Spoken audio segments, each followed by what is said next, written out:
அம்மா தாய்மார்களே, நாம ஏதோ உப்பு சப்பில்லாத தேர்தல் வாக்குறுதி கொடுக்கலீங்க. நாம கொடுத்த சில தேர்தல் வாக்குறுதி நான் சொல்றேன், நீங்க கேளுங்க. உப்பு சப்பில்லாம நம்ம சொல்லிங்க.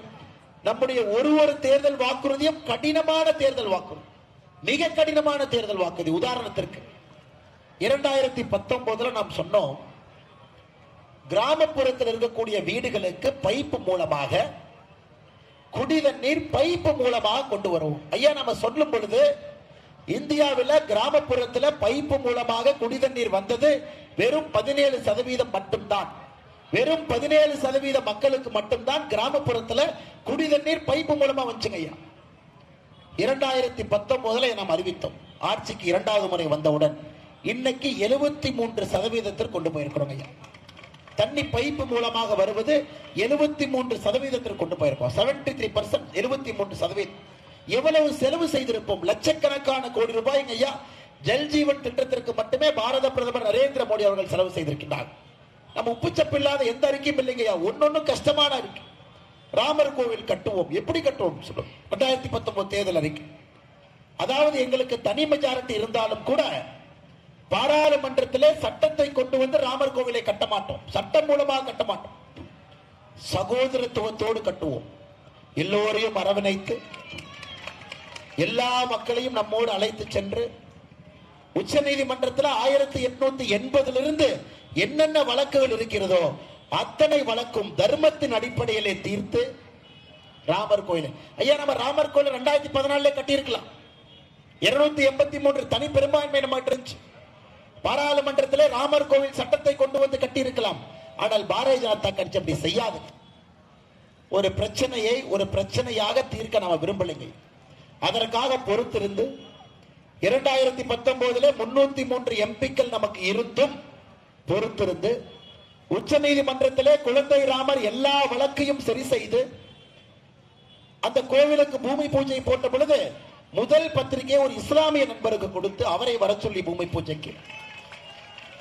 அதன் பிறகு ராமர் கோவிலை கட்டி முடித்து பிராண பிரதிஷ்டையை நடத்த வேண்டும் என்று பாரத பிரதமர் நரேந்திர மோடி அவர்களுக்கு அந்த கோவிலுடைய ட்ரஸ்டிகள் உத்தரவிட்ட பொழுது 11 நாட்கள் விரதம் இருந்து அனுஷ்டானம் இருந்து தன்னுடைய பணியை சிறப்பாக செய்து எந்த விதத்திலும் கூட குழந்தை ராமருக்கு மரியாதை குறையாமல் தர்மத்தின் அடிப்படையில் அங்கே அமர வைத்திருக்கின்றோம். இது பாரதிய ஜனதா கட்சி.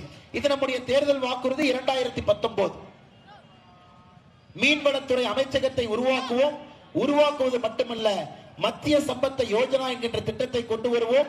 அதற்கு 10,000 கோடி ரூபாய் கொடுப்போம் என்று தேர்தல் வாக்குறுதி அறிவித்திருந்தோம். சொன்னபடி மீனவர்களுக்காக ஒரு அமைச்சரை உருவாக்கி அதனுடைய முதல் இணையமைச்சராக நம்முடைய அண்ணன் முருகன் அவர்களை அங்கே அமர்த்தி வைத்து சொன்னபடி 10,000 கோடி ரூபாய் மத்திய சம்பத்த யோஜனாவுக்கு கொடுத்து நீர் மேலாண்மைக்கு ஒரு தனி அமைச்சரை உருவாக்குவோம் என்று சொன்னோம். அதற்கு ஒரு தனி அமைச்சரை உருவாக்கி அதற்கென்று தனி நிதியை கொடுத்து பாருங்க, ஆத்ம நிர்பார் பாரத்திலிருந்து ஒன்னொன்னு யோசிச்சு பாருங்க. 220 கோடி டோஸ், 110 கோடி மக்களுக்கு விவிஐபி இல்ல, விஐபி இல்ல, பெரியவங்க சின்னவங்க இல்ல, பணக்காரங்க ஏழை இல்லைங்க, எல்லோருக்கும் வீடு தேடி தடுப்பூசியை கொண்டு வந்து 220 கோடி டோஸ் தடுப்பூசி எந்த பிரச்சனையும் இல்லாமல் போட்ட ஒரே ஒரு நாடு நம்முடைய நாடுங்க. அமெரிக்கால பிரச்சனை, ஐரோப்பிய நாடுகள்ல பிரச்சனை, எல்லா இடத்திலும் ஆர்ப்பாட்டம். ஆனா நம்முடைய ஜனநாயகத்தில் எந்த பிரச்சனையும் இல்லாம 220 கோடி டோஸ் தடுப்பூசி நம்ம போட்டிருக்கிறோம் ஐயா. அதனால் நம்முடைய வாக்குறுதி எல்லாம் பெரியது. இன்னைக்கு மோடி சொல்லிட்டாரு, மோடியே சொல்லிட்டாருங்க. 2 நாட்களுக்கு முன்பு லோக்சபா ராஜ்யசபால பேசும் பொழுது மோடி சொல்லிவிட்டார்கள், கடினமான முடிவுகளை எடுப்பதற்காக மோடி 3 ஆட்சி காத்திருக்குது. இதே கடினமான முடிவுங்க ஐயா. ஆர்டிகல் 370 எடுப்போம். தேர்தல் வாக்குறுதி 2019 சொல்லி இருந்தோம். 370 சொன்னபடி ஆகஸ்ட் 2019 எடுத்து காட்டி இருக்கின்றோம். இன்னைக்கு மோடி ஐயா சொல்றாங்க, மிக மிக கடினமான முடிவுகளை மோடி 3.0 மோடி அந்த ஆட்சியிலே கடினமான முடிவுகளை எடுப்பதற்கு நாங்கள் தயாராக இருக்கின்றோம், உங்களுடைய ஆதரவோடு மோடி ஐயா சொல்றாங்க. பாருங்க, அப்ப இந்தியா அடுத்த கட்டம் செல்வதற்கு அரசியல்வாதிகள் எப்படிங்க அரசியல்வாதிகள் டிசிஷன் எடுப்பாங்க? இந்த முடிவெடுத்தா இவங்க கோச்சுக்குவாங்க, இந்த முடிவெடுக்காத. இந்த முடிவெடுத்தா இவங்க கோச்சுக்குவாங்க, இந்த முடிவெடுக்காத. இந்த முடிவெடுத்தா கூட்டணி கட்சி கோச்சுக்கும், இந்த முடிவெடுக்காத.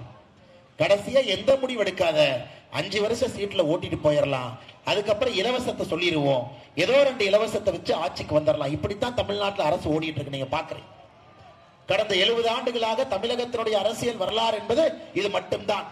தேர்தலுக்கு கொடுக்கக்கூடிய அறிக்கையில ஒரு 10 இலவசத்தை அள்ளி தெளிச்சிருவோம். மக்கள் 4 ஆண்டுகள் நாம் என்ன செய்திருக்கின்றோம் என்று பார்க்க மாட்டார்கள், நமக்கு ஓட்டு போட்டுருவாங்க. ஐயா, இதை இந்தியாவிலே ஒரு அரசியல் கட்சி, ஒரு அரசியல் தலைவர் முழுமையாக இதை முறியடித்திருக்கின்றார் என்றால் அது பாரத பிரதமர் நரேந்திர மோடி அவர். 10 ஆண்டுகளாக நாம் செய்திருக்கக்கூடிய செயலை உங்கள் முன்னால் நிறுத்தி நாங்கள் கேட்கின்றோம், வேண்டுகோளாக கேட்கின்றோம். ஐயா, மோடி அவர்களை 400 எம்பிக்களோடு வந்து அமர வைக்க வேண்டியது நம்முடைய கடமை, நம்முடைய கடமைங்க. ஏன்னா ஒரு மனிதனுக்கு ஒரு நேரத்திலே ஒரு கடமை வரும், ஒரு கடமை. இன்னைக்கு சரித்திரம் நம்மை பார்த்து கொண்டிருக்கிறது. 16வது பெரிய பொருளாதார நாடாக இருந்த இந்தியா 2014 2024 உலகத்தினுடைய 5வது பெரிய பொருளாதார நாடாக மாறி இருக்கிறது. சாதாரணமா நடக்கலைங்க ஐயா, கடின உழைப்பு, நம்மை போன்ற மனிதர்களுடைய மோடியின் மீது வைத்திருக்கக்கூடிய நம்பிக்கை, கடினமான பொருளாதார முடிவுகள், ஜிஎஸ்டி, டிமானிட்டைசேஷன், நாட்டினுடைய வளர்ச்சிக்கு என்னவெல்லாம் தேவையோ கடினமான முடிவுகளை எடுத்து இன்னைக்கு 5வது பெரிய பொருளாதார நாடாக மாறி இருக்கின்றது. இன்னைக்கு மோடி ஐயா சொல்றாங்க 2028 முடியும் பொழுது உலகத்தினுடைய 3வது பெரிய பொருளாதார நாடாக மாறி இருப்போம். நமக்கு மேல அமெரிக்காக்காரனும் சைனாக்காரன் மட்டும்தாங்க இருப்போம்.